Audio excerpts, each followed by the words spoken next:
ಮತ ಕಳವು ವಿರುದ್ಧದ ರ್ಯಾಲಿಗೆ ದೆಹಲಿಗೆ ಆಗಮಿಸಿರುವ ಕಾಂಗ್ರೆಸ್ ನಾಯಕರು ಕರ್ನಾಟಕದ ಭವನದಲ್ಲಿ ಬಣ ರಾಜಕೀಯದ ಶಕ್ತಿ ಪ್ರದರ್ಶನ ನಡೆಸಿದ್ದಾರೆ. ಉಪಮುಖ್ಯಮಂತ್ರಿ ಡಿಕೆ ಶಿವಕುಮಾರ್ ಬೆಂಬಲಿಗರು ಶಿವಕುಮಾರ್ ಅವರೇ ಮುಂದಿನ ಮುಖ್ಯಮಂತ್ರಿ ಅಂತ ಘೋಷಣೆ ಕೂಗಿದ್ರೆ, ಎದ್ದ ಮುಖ್ಯಮಂತ್ರಿ ಸಿದ್ದರಾಮಯ್ಯ ಬೆಂಬಲಿಗರು ಸಿದ್ದರಾಮಯ್ಯ ಅವರೇ 5 ವರ್ಷ ಮುಖ್ಯಮಂತ್ರಿ ಎಂದು ಪ್ರತಿ ಘೋಷಣೆ ಮೊಳಗಿಸಿದ್ರು. ಹೈಕಮಾಂಡ್ ಸೂಚನೆಯಂತೆ ಮುಖ್ಯಮಂತ್ರಿ ಮತ್ತು ಉಪಮುಖ್ಯಮಂತ್ರಿ ಪರಸ್ಪರ ಏರ್ಪಡಿಸಿದ್ದ ಉಪಹಾರ ಕೂಟದ ಬಳಿಕ ಬಣ ರಾಜಕೀಯ ತಾತ್ಕಾಲಿಕವಾಗಿ ಶಮನಗೊಂಡಿತ್ತು.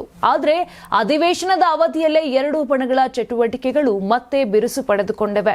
ಇನ್ನು ಇದೇ ವೇಳೆ ಉಪಮುಖ್ಯಮಂತ್ರಿ ಡಿಕೆ ಶಿವಕುಮಾರ್ ಅವರು ರಾಹುಲ್ ಗಾಂಧಿ ಅವರನ್ನ ಭೇಟಿ ಮಾಡಿ ರಾಜ್ಯದ ರಾಜಕೀಯ ಬೆಳವಣಿಗೆಗಳ ಕುರಿತು ಚರ್ಚಿಸಿದ್ದು, ಗೊಂದಲವನ್ನು ಶೀಘ್ರ ಬಗೆಹರಿಸಲಾಗುವುದು ಎಂಬ ಭರವಸೆ ದೊರೆತಿದೆ ಎನ್ನಲಾಗಿದೆ. ನಂತರ ಪಕ್ಷದ ರಾಜ್ಯ ಉಸ್ತುವಾರಿ ರಣದೀಪ್ ಸಿಂಗ್ ಸುರ್ಜೇವಾಲಾ ಅವರ ಜೊತೆಗೂ ಶಿವಕುಮಾರ್ ಸಮಾಲೋಚನೆ ನಡೆಸಿದ್ದಾರೆ. ಇತ್ತ ವಿಮಾನ ವಿಳಂಬದ ಕಾರಣ ಎಐಸಿಸಿ ಅಧ್ಯಕ್ಷ ಮಲ್ಲಿಕಾರ್ಜುನ ಖರ್ಗೆ ಆಯೋಜನೆ ಮಾಡಿದಂತ ಔತಣಕೂಟಕ್ಕೆ ಮುಖ್ಯಮಂತ್ರಿ ಸಿದ್ದರಾಮಯ್ಯ ಹಾಜರಾಗಲಿಲ್ಲ. ಅವರು ನೇರವಾಗಿ ರಾಮಲೀಲಾ ಮೈದಾನದ ರ್ಯಾಲಿಗೆ ತೆರಳಿದ್ದು ಭಾರಿ ಅನುಮಾನಕ್ಕೆ ಕಾರಣವಾಗಿದೆ.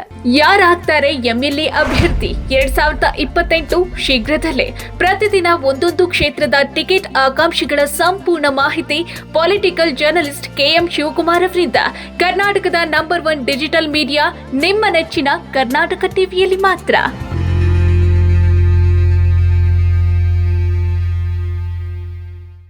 ನೀವು ಸಣ್ಣ ಆಗ್ಬೇಕಲ್ವಾ? ಅದು ಒಂದು ಉತ್ತಮ ಆಹಾರದಿಂದ ಸಣ್ಣ ಆಗ್ಬೇಕಲ್ವಾ? ಪ್ರತಿದಿನ ನಮ್ಮ ಜೀನಿ ಸ್ಲಿಮ್ ನ ಯೂಸ್ ಮಾಡಿ ಯಾವುದೇ ಸೈಡ್ ಎಫೆಕ್ಟ್ ಇಲ್ದಂಗೆ ನೀವು ಸಣ್ಣ ಆಗ್ತೀರಾ.